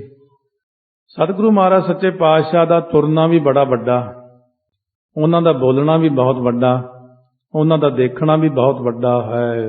ਉੱਚੇ ਗਏ ਜਬਹਿ ਬਹੁਤੇ ਮਰਦਾਨੀ ਤਵੈ ਮੁਖ ਬਾਨੀਆ ਲਾਈ। ਜਦੋਂ ਤੁਰੇ ਜਾਂਦੇ ਹੋ ਪਹਾੜ ਦੀ ਟੀਸੀ ਵੱਲ ਨੂੰ ਵੱਧ ਰਹੇ ਨੇ, ਬਹੁਤ ਉੱਚੇ ਚਲੇ ਗਏ, ਤਦੋਂ ਭਾਈ ਮਰਦਾਨਾ ਜੀ ਨੇ ਬਚਨ ਕਹੇ, ਦੇਖ ਰਿਓ ਨਿਜ ਲੋਚਨ ਸੰਗ ਮੈਂ ਅੰਕ ਅਵੈ ਨਹਿ ਦੇਤ ਦਿਖਾਈ। ਆਪਣੀਆਂ ਅੱਖਾਂ ਨਾਲ, ਕਿਉਂਕਿ ਇਹ ਭਾਈ ਮਰਦਾਨਾ ਦਾ ਇਹੀ ਸੀ ਵੀ ਮਹਾਰਾਜ ਜੀ ਸੂਰਜ ਨਹੀਂ ਦਿਖਦਾ। ਸੱਚੇ ਪਾਤਸ਼ਾਹ ਕਹਿੰਦੇ ਪਹਾੜ ਦੇ ਉੱਤੇ ਆਪਾਂ ਹੁਣ ਪਹਾੜ ਦੇ ਜਦੋਂ ਬਹੁਤ ਉੱਚੀ ਟੀਸੀ ਤੇ ਚਲੇ ਜਾਂਦੇ, ਕਈ ਵਾਰ ਸੂਰਜ ਜਦੋਂ ਥੱਲੇ ਜਿਹਨੂੰ ਜਾਂਦਾ ਪਹਾੜਾਂ ਦੇ ਉਹਲੇ ਹੋ ਜਾਂਦਾ, ਕਈ ਵਾਰ ਹੀ ਐਸਾ ਵੀ ਹੁੰਦਾ। ਇੱਥੇ ਤਾਂ ਦੇਖਦੇ ਹੀ ਆਪਾਂ ਸੂਰਜ ਇੱਥੋਂ ਕਈ ਵਾਰ ਚੜ੍ਹਦਾ ਹੁੰਦਾ, ਧੁੱਪ ਦਾ ਵੀ ਪਤਾ ਲੱਗ ਜਾਂਦਾ, ਪਰ ਪਹਾੜੀ ਦੇ ਉਹਲੇ ਕਰਕੇ ਸੂਰਜ ਜੇ 7:15 7:30 ਚੜ੍ਹਦਾ ਤਾਂ ਉਹ ਦਿਖਦਾ ਕਈ ਵਾਰ 8 ਵਜੇ ਜਾ ਕੇ। ਇਸੇ ਤਰ੍ਹਾਂ ਸੂਰਜ ਜਦੋਂ ਛੁਪਦਾ ਪਹਾੜੀ ਦਾ, ਹੁਣ ਜਿੱਥੇ ਬਹੁਤ ਉੱਚੀਆਂ ਪਹਾੜੀਆਂ ਨੇ ਉੱਥੇ ਜਾ ਕਰਕੇ ਤਾਂ ਫਿਰ ਕੁਦਰਤੀ ਗੱਲ ਹੈ। ਹੁਣ ਇੱਥੇ ਮਯੰਕਾ ਤੋਂ ਭਾਵ ਚੰਦਰਮਾ, ਭਾਈ ਮਰਦਾਨਾ ਜੀ ਚੰਦਰਮਾ ਨੂੰ ਦੇਖਦੇ, ਕਹਿੰਦੇ ਮਹਾਰਾਜ ਹੁਣ ਤਾਂ ਠੀਕ ਹੈ, ਪਰ ਚੰਦਰਮਾ ਨਹੀਂ ਇੱਥੇ ਨਜ਼ਰ ਆ ਰਿਹਾ। ਉਪਰ ਹੈ ਕਿ ਨਹੀਂ ਸਥਾਨ ਕਹਾਂ ਲਗ ਜਾਵੋ ਦੇਹੋ ਬਤਾਈ। ਚੰਦਰਮਾ ਉੱਪਰ ਹੈ ਵੀ ਹੈ ਕਿ ਨਹੀਂ, ਕਿ ਆਪਾਂ ਕਿੱਥੇ ਤੱਕ ਜਾਣਾ, ਮੈਨੂੰ ਕਿਰਪਾ ਕਰਕੇ ਦੱਸ ਦਿਓ। ਸੁਨ ਗੁਣ ਐਨ ਪਨੇ ਮੁਖ ਬੈਨ ਰਹਿਓ ਪਤ ਰੈਨ ਸੋ ਨੀਚੇ ਹਮਾਰੇ। ਮਹਾਰਾਜ ਸੱਚੇ ਪਾਤਸ਼ਾਹ ਸੁਣ ਕਰਕੇ ਬਚਨ ਕਹਿਣ ਲੱਗੇ, ਇਹ ਜੋ ਚੰਦਰਮਾ ਹੈ ਨਾ, ਇਹ ਇੱਕ ਪਾਸੇ ਥੱਲੇ ਜਿਹਨੂੰ ਰਹਿ ਗਿਆ, ਕਿਉਂਕਿ ਆਪਾਂ ਬਹੁਤ ਉੱਚੀਆਂ ਪਹਾੜੀਆਂ ਤੇ ਆ ਮਰਦਾਨਾ ਇਸ ਵਕਤ। ਇਸ ਤਰ੍ਹਾਂ ਪਹਾੜੀਆਂ ਇੰਨੀਆਂ ਜ਼ਿਆਦਾ ਟੀਸੀਆਂ ਉੱਚੀਆਂ ਹੋਣੀਆਂ, ਇਹ ਸ੍ਰੀ ਹੇਮਕੁੰਟ ਸਾਹਿਬ ਤੋਂ ਵੀ ਅੱਗੇ ਜਾ ਕੇ ਜਿਸ ਥਾਂ ਦੇ ਉੱਤੇ ਕੈਲਾਸ਼ ਪਰਬਤ ਹੈ, ਉਦੋਂ ਵੀ ਅੱਗੇ ਜਾ ਕੇ ਕਈਆਂ ਥਾਵਾਂ ਜਿੱਥੇ ਬਰਫ਼ ਦੇ ਵਿੱਚ ਕੋਈ ਬੰਦਾ ਜਾਂਦਾ ਨਹੀਂ, ਕਿਉਂਕਿ ਉੱਤੇ ਬਰਫ਼ ਜੰਮੀ ਹੁੰਦੀ ਹੈ, ਥੱਲੇ ਪਾਣੀ ਹੁੰਦਾ। ਉੱਥੇ ਡਰਦੇ ਲੋਕ ਜਾਂਦੇ ਨਹੀਂ, ਬਸ ਪਤਾ ਹੀ ਨਹੀਂ ਲੱਗਦਾ, ਜੇ ਇੱਕ ਵਾਰ ਵਿੱਚ ਨਿਕਲ ਗਿਆ ਥੱਲੇ ਨੂੰ ਫੇਰ ਨਹੀਂ ਬੰਦਾ ਲੱਭਦਾ। ਉੱਥੇ ਸਿਰਫ ਸਿੱਧ ਜਾਂਦੇ ਨੇ ਉੱਡ ਕੇ, ਉੱਡਣ ਵਾਲੀ ਸ਼ਕਤੀ ਉਹਨਾਂ ਦੇ ਪਾਸ ਹੀ ਹੈ। ਉਹ ਸਤਿਗੁਰੂ ਮਹਾਰਾਜ ਸੱਚੇ ਪਾਤਸ਼ਾਹ ਚੱਲ ਰਹੇ ਨੇ, ਗੁਰੂ ਸਾਹਿਬ ਇੱਕ ਹੋਰ ਕਲਾ ਵਰਤਾ ਦਿੰਦੇ ਨੇ। ਤਿੰਨਾਂ ਨੇ ਆਪਣੀ, ਮਹਾਰਾਜ ਨੇ ਦੇਹ ਹੀ ਸੂਖਮ ਬਣਾਤੀ, ਉਹਦਾ ਬਰਫ਼ ਤੇ ਭਾਰ ਹੀ ਨਹੀਂ ਪੈਂਦਾ।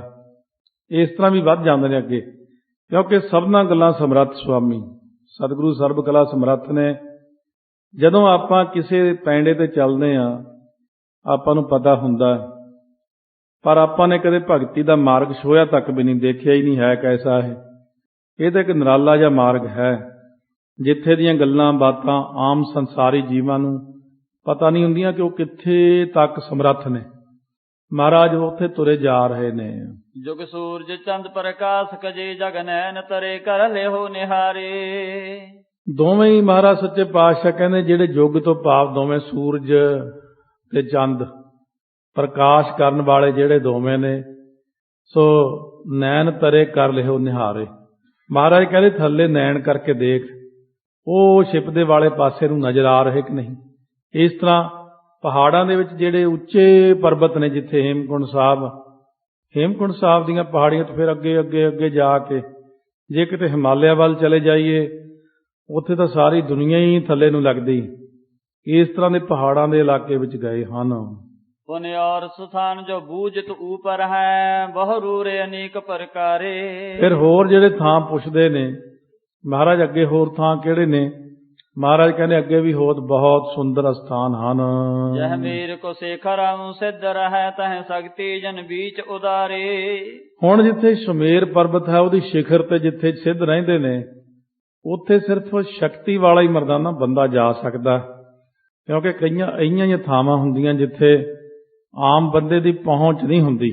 ਉਸ ਥਾਂ ਦੇ ਉੱਤੇ ਬਹੁਤ ਉਚਾਈਆਂ ਜਿੱਥੇ ਹਨ, ਅਥਵਾ ਜਾਂ ਗੁਪਤ ਮਾਰਗ 'ਚ ਗੁਪਤ ਇਹ ਚੀਜ਼ ਜਿੱਥੇ ਸੁਮੇਰ ਪਰਬਤ ਦਾ ਨਾਂ ਲੈਂਦੇ ਨੇ। ਆਮ ਵੈਸੇ ਸੁਮੇਰ ਪਰਬਤ ਹੈ ਨਹੀਂਗਾ, ਕਿਉਂਕਿ ਉਹ ਇੱਕ ਗੁਪਤ ਪਹਾੜ ਨੇ, ਉਹ ਅਲੱਗ ਦੁਨੀਆ 'ਚ ਨੇ। ਹੁਣ ਤਾਂ ਹੀ ਵਿਦਵਾਨ ਸੱਚ ਕਹਿ ਦਿੰਦੇ ਨੇ ਵੀ ਸੁਮੇਰ ਪਰਬਤ ਹੈ ਨਹੀਂ, ਬਿਲਕੁਲ ਸੱਚ ਆ ਉਹਨਾਂ ਦੀ ਗੱਲ। ਉਹ ਜਿੱਥੇ ਤੱਕ ਜਾਣਦੇ ਨੇ, ਜਿਵੇਂ ਬਗਦਾਦ ਦੇ ਪੀਰ ਨੇ ਕਿਹਾ ਸੀ ਸੁਣ ਕੇ ਕਿ ਮਹਾਰਾਜ ਤੁਸੀਂ ਪਾਤਾਲਾ ਪਾਤਾਲ ਲੱਖ ਆਗਾਸਾਂ ਆਗਾਸ ਕਿਹਾ, ਪਰ ਮੁਹੰਮਦ ਜੀ ਨੇ 7 ਆਕਾਸ਼ 7 ਪਤਾਲ ਕਹੇ ਨੇ, ਫਿਰ ਤੁਸੀਂ ਕਿਉਂ ਕਹਿੰਦੇ ਲੱਖਾਂ ਹੈ? ਇਹ ਗੱਲ ਸੱਚੀ ਤਾਂ ਨਹੀਂ ਹੈਗੀ। ਸਤਿਗੁਰੂ ਮਹਾਰਾਜ ਸੱਚੇ ਪਾਤਸ਼ਾਹ ਕਹਿਣ ਲੱਗੇ, ਮੁਹੰਮਦ ਜੀ ਝੂਠੇ ਨਹੀਂ ਹਨ, ਮੈਂ ਵੀ ਨਹੀਂ ਝੂਠਾ। ਕਹਿੰਦੇ ਕਿਉਂ ਜੀ?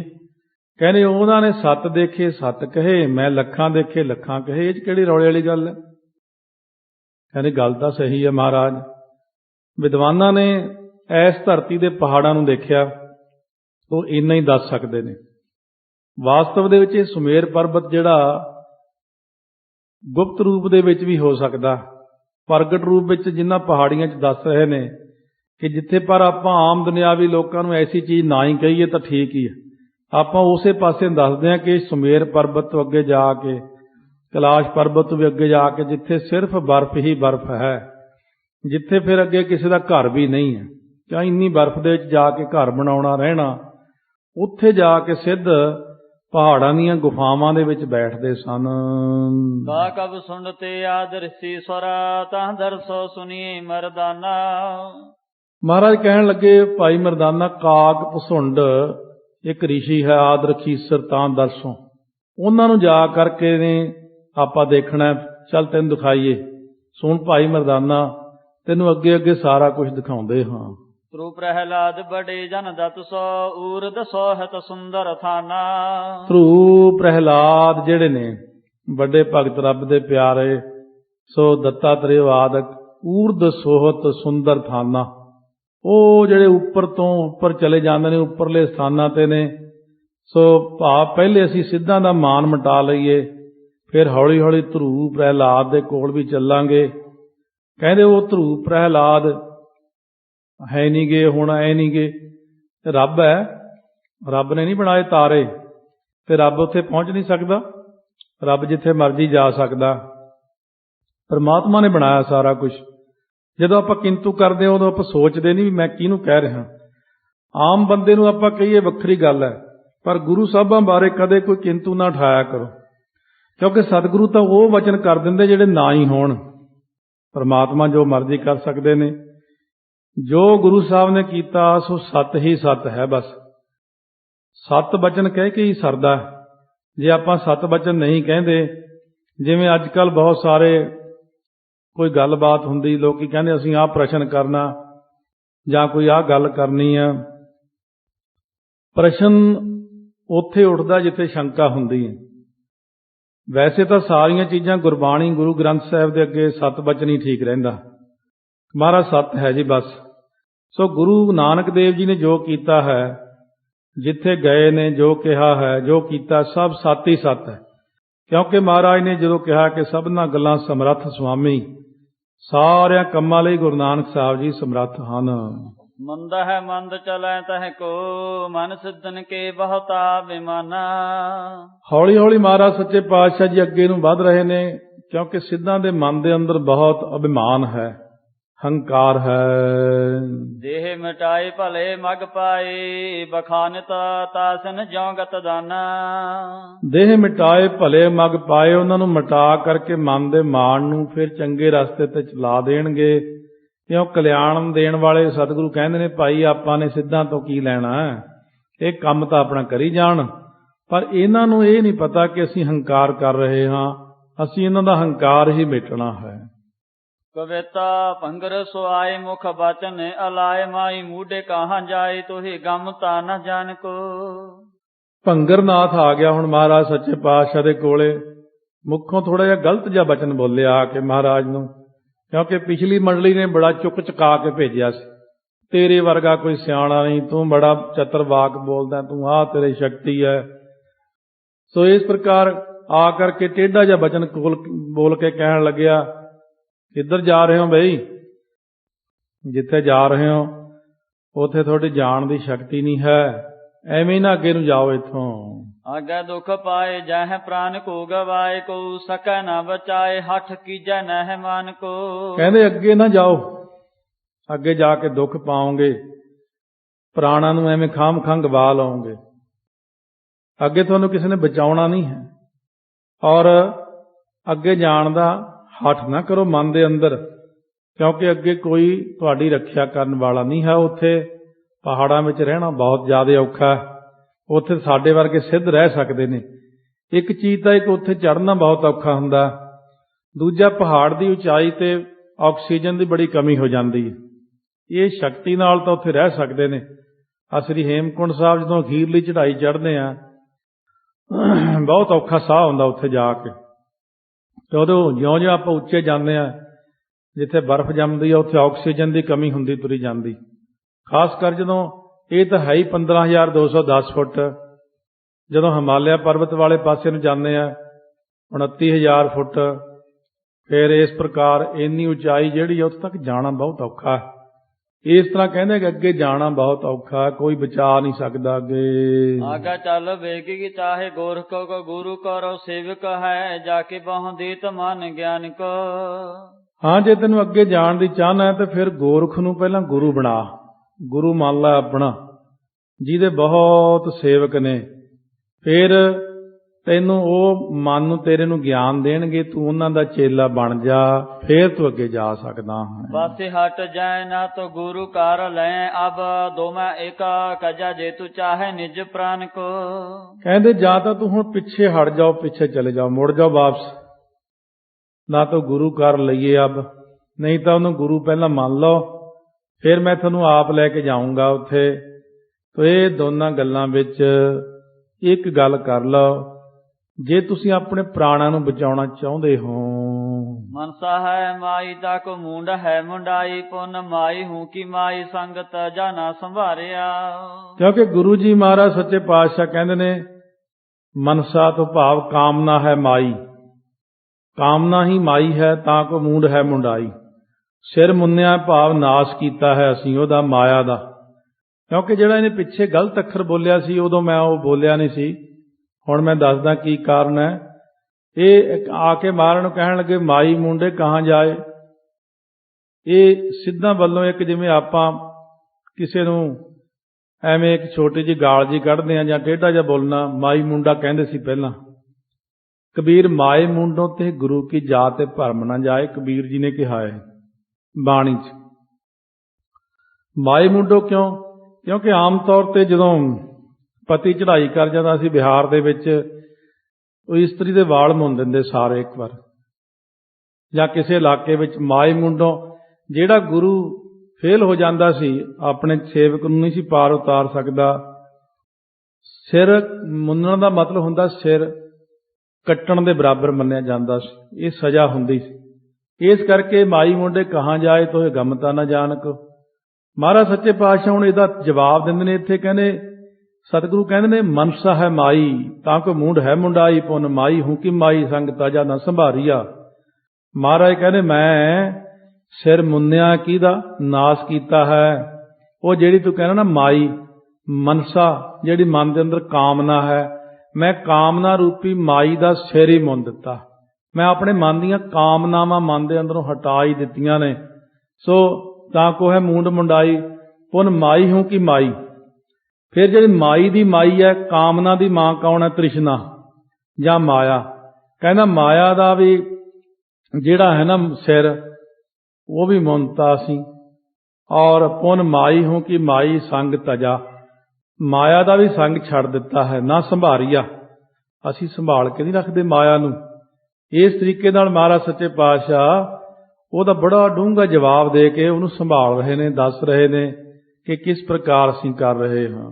ਦੁਖ ਤੰਕ ਹੋਏ ਭੂਲੇ ਪੰਥ ਫੇਰਿਆ, ਜੋਈ ਮਨ ਤੁਮਰੇ ਕੋ ਖੋਏ ਲਿਓ ਮਾਰਗ ਨਿਹਾਰਿਆ। ਹੁਣ ਕਿਉਂਕਿ ਅਸੀਂ ਤਾਂ ਉਹਦਾ ਦੁੱਖ ਖੋ ਦਿੰਦੇ ਹਾਂ, ਭੂਲੇ ਪੰਥ ਫੇਰਿਆ ਜੋਏ। ਜਿਹੜੇ ਤੇਰੇ ਵਰਗੇ ਭਟਕੇ ਹੋਏ ਲੋਕ ਫਿਰਦੇ ਨੇ, ਉਹਨਾਂ ਦੇ ਦੁੱਖਾਂ ਦੀ ਨਿਵਰਤੀ ਕਰਦੇ ਆ। ਮਾਨ ਤੁਮਰੇ ਕੋ ਖੋਏ ਲਿਓ ਮਾਰਗ ਨਿਹਾਰੀਆ, ਤੁਹਾਡੇ ਅਸੀਂ ਮਾਨ ਨੂੰ ਨਾਸ਼ ਕਰਕੇ ਫਿਰ ਤੁਹਾਨੂੰ ਮਾਰਗ ਦਿਖਾਵਾਂਗੇ ਕਿ ਅਸਲ ਵਿੱਚ ਰਸਤਾ ਹੈ ਕੀ। ਗੋਰਖ ਬੋਲੋ ਕਿਉ ਤੇਰੇ ਔਦ ਹੈ ਵਧਾਈ, ਬਾਦ ਬਾਦ ਕੋਰ ਚਾਵਨ ਹੈ ਮਾਨ ਕੋ ਨਿਵਾਰਿਆ। ਸੋ ਗੋਰਖ ਮਹਾਰਾਜ ਕਹਿੰਦੇ, ਗੋਰਖ ਬਿਲੋਕਿਓ ਤੇਰੋ, ਤਾਂ ਉਹ ਦੇਖਿਆ ਤੇਰਾ ਗੁਰੂ ਜਿਹੜਾ ਆਇਆ ਸੀ ਮੇਰੇ ਕੋਲੇ, ਔਦ ਹੈ ਵਧਾਈ ਬਾਦ, ਵਿਅਰਥੀ ਐਵੇਂ ਆਪਣੀ ਉਮਰ ਵਧਾਈ ਫਿਰਦਾ ਗੋਰਖ। ਬਾਦ ਕੋਰ ਚਾਵੈ ਨਹਿ ਮਾਨ ਕੋ ਨਿਵਾਰਿਆ, ਉਹ ਸਾਡੇ ਨਾਲ ਆ ਕੇ ਬੇਅਰਥ ਝਗੜਾ ਹੀ ਕਰਦਾ, ਆਪਣੇ ਮਨ ਦੇ ਅੰਦਰ ਜਿਹੜਾ ਹਉਮੈ ਦੀ ਨਿਵਰਤੀ ਨਹੀਂ ਕਰ ਸਕਿਆ।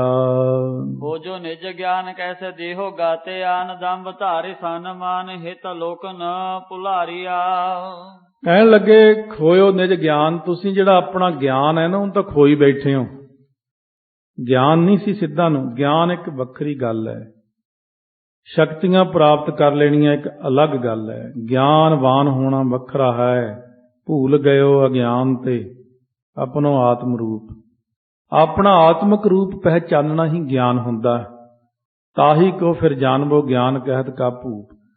ਅਸਲ ਵਿੱਚ ਆਪਣੇ ਮਨ ਦੇ ਸਰੂਪ ਨੂੰ ਦੇਖਣਾ ਜਿਹੜਾ ਇਹ ਵੱਡੀ ਚੀਜ਼ ਹੁੰਦੀ ਹੈ। ਮਨ ਦੇ ਸਰੂਪ ਨੂੰ ਤਾਂ ਸਿੱਧਾ ਨੇ ਦੇਖਿਆ ਹੀ ਨਹੀਂ, ਇਹ ਤਾਂ ਸਿੱਧੇ ਹੀ ਦਸਮ ਦੁਆਰ ਨੂੰ ਜਾ ਵੜੇ ਸਵਾਸਾਂ ਦੇ ਨਾਲ, ਉੱਥੇ ਜਾ ਕੇ ਬੈਠ ਗਏ।